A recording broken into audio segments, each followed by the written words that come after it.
Hey everyone, welcome to Reality TV News Update, the place where we bring you the latest updates, fun moments, and behind-the-scenes stories you won't want to miss. You are listening to the Daily Roundup here as part of the Reality Steve podcast. I'm your host, Reality Steve. Thank you all for tuning in on this Tuesday. A good show for you today. We are going to go over the fact that Vince finally has appeared on social media. He made a 10-minute rambling video in regards to what his life has been like post-Big Brother. Yes, he discussed the topic that has us all intrigued. Just took him a while to get there.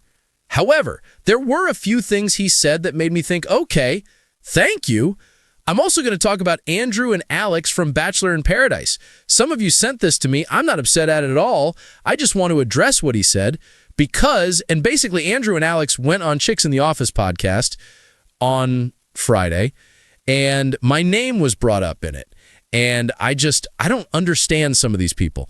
And the other thing is, the thing I want to point out the most is they clearly don't follow me. That is the point I want to make. And we'll talk about it tomorrow night. We'll talk about Dance with the Stars, or if you'll excuse me, this is a wicked night. I got to tell you about how I've been able for the last 11 months to do what I said I was going to do. And I do have a Laura Owens update. What do you think? And we will immediately begin working on this. Therefore, Vince from Big Brother released a 10-minute video yesterday. It is already being conjured up that he released that video while he was at Morgan's house. I have no idea if it's true or not. If it comes to be that it is, because I think it's pretty funny, in the video, he does say that him and Kelsey have talked about everything since the show, and they're basically taking time apart. He's figuring out what he wants to do. She's figuring out what she wants to do after everything went through on the show. Now, that's why I say, well, that would be really shitty if you did it. Morgan's location for the video, the curtains or the drapes behind him when he filmed this video, people are linking up to Morgan's place. I have no idea. As a result, that has been thrown out there. Let's just talk about what he said.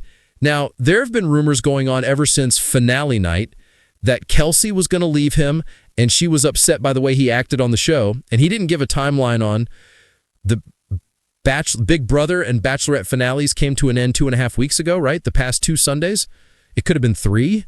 Anyway, he didn't give any sort of timeline on it, but he did say, we've talked about everything, and the one thing I will give Vince credit for, even though it took him forever to get to this point, and really, he was basically talking about the show and his gameplay, and essentially the underlying tone of it was him saying, for the most part, look, if you guys have never experienced being locked up in a house for 85 days for a whole summer, you can't really comment about how people act. I will respond that I will not disregard all of that. I can understand how you would behave differently in that situation. We see it all the time on Bachelor and Bachelorette, and even every single other one of these reality shows, because you are kept away from family, friends, phone, social media.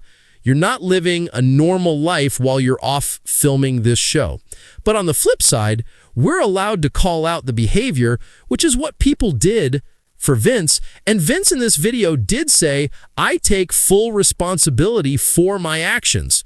Now, when he said why he did what he did, I wasn't taking that as he was using it as some sort of excuse. He was just explaining, because everyone was asking, how could you not think that wasn't acceptable? How could you think we would be, because he essentially said, I did this.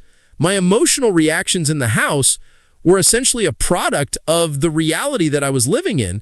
Then he even said, I know a lot of you are probably saying right now to this video, how could you think we're that stupid, Vince? Or how could you be that stupid? How could you act that way knowing you had a 7-year girlfriend waiting at home?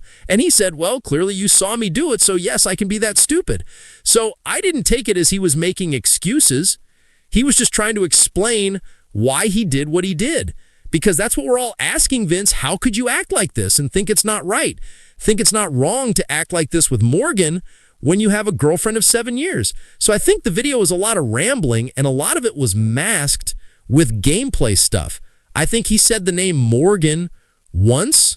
He didn't give a whole 2 or 3 minutes or 5 minutes to, all right, let's talk about me and Morgan. He didn't mention if they still talk. He didn't mention if they've seen each other post-show. He didn't mention if he wants to possibly see her in the future, if there's any romantic stuff going on between them. Nothing. He didn't mention any of that. He was just trying to explain about the 7 or 8 minute mark is when he finally got around to his ex-girlfriend Kelsey and said, we are taking the time to figure out essentially where we go from here. So he didn't say like, we're done, she doesn't want to be with me, and I realize it and I respect her decision. It was like, she's taking time to figure out where she is, I'm taking time to figure out where I am. So there's definitely some meat on the bone from that video. People probably have questions. I thought it was okay, but I do have a little bit more understanding because I and you, who have never been on the show, we can't say how we would react in certain situations. You could say, Steve, if I had a boyfriend of 7 years going into that show, I wouldn't have acted the way he did towards Morgan. That's perfectly understandable. I'm not saying that he didn't. He took responsibility. He said, I own that. He didn't say anything about my 45th to 60-second hugs with Morgan or anything like that. He just said, I own what I did because I set the boundaries before going into the Big Brother house with Kelsey, and I basically broke those boundaries. So who knows where these two are going to end up? He and Morgan will continue to be harassed, in my opinion. Morgan is on, I think she's got a Twitch stream. She's on Twitch like almost every night, talking to fans and stuff like that. And I don't think she brings up Vince at all. So who knows what's going on between them, if something is going to develop between them. But if he recorded that whole thing while he was with Morgan, I think that would be kind of shitty. But I don't know if he did. I know that people online are assuming he did because you read the comments under the video saying, this looks exactly like the drapes in Morgan's place. So saying like, oh, I need the time to figure out what I'm going to do and she needs the time. Well, if you're doing it at the place of the woman that people are accusing you of cheating on her with, cheating on Kelsey with, that's kind of low. But I don't know for sure if it was Morgan's place. What a wild Monday it's been in the world of reality TV and pop culture. First up, Big Brother's Vince Panero finally broke his silence following weeks of speculation about his relationships inside and outside the house. In a heartfelt video, he owned up to his mistakes and hinted at a possible reconciliation with girlfriend. Fans are definitely divided, but it's clear Vince is trying to move forward. Meanwhile, over in Bachelor Nation, Andrew Spencer had a lot to say about me on a recent podcast. Let's just say the shade was real, but all in good fun. I think we'll see if he doubles down or smooths things over next time he hits the mic. And finally, Dancing with the Stars delivered one of its best nights yet with Wicked Night. This theme week ought to be made into an annual tradition due to the green glam, powerful performances, and a standout number that nearly brought me to tears. I'm calling it now. We in reality television never rest.